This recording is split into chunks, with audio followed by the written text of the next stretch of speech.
welcome to the beginning of a new series called Insecure No More.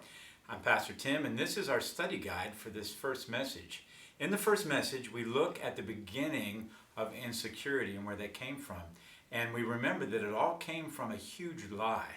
It was a lie that the devil basically told Eve, and it was real subtle, but basically it was this: you're not good enough. You need more.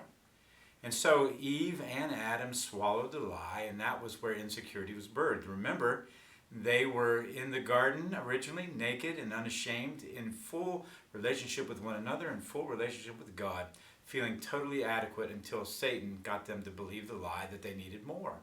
And so in that lie, then, is the birth of all insecurity. And so we talked about lots of symptoms of insecurity, and I read off many of them to you. Why don't you just take a moment right now and see if you guys can remember some of the symptoms of insecurity. Go right ahead. Now, secondly, when we talk about the symptoms of insecurity, and by the way, there's a bunch of them, we also need to talk about what happens when insecurity is in a relationship. And so what are some of the fallouts of insecurity? What does it cause? What's the cost that comes with insecurities? Why don't you take a few moments and talk about how insecurity affects people and affects relationships.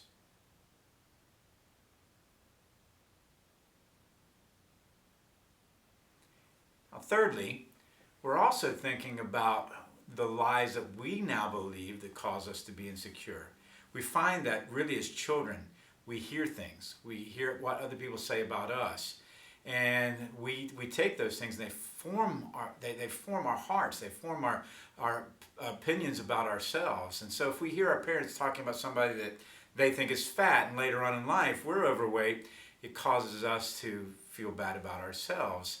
And so what are some of the lies that maybe you've listened to? Maybe what are some of the things that were said about you or to you that have caused you to be insecure? And remember, these lies come from Satan. And so just take a moment and think about what you might have personally heard or what you might have seen applied to other people that you've taken and applied to yourself that caused you to feel less than. Go ahead.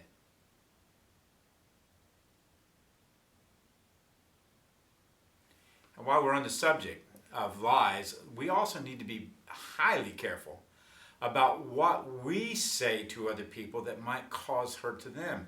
In other words, we can be the voice of Satan, because if we say something to our kids like, you'll never amount to anything, or I can remember hearing the saying, you're not worth the powder and lead to blow you up. They didn't say that to me, thank God.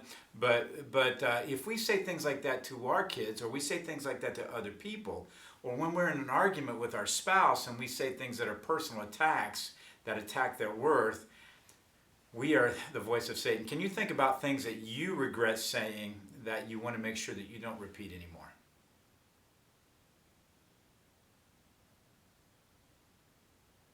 Finally, one of the things that we really need to understand is that we battle the lies with the truth.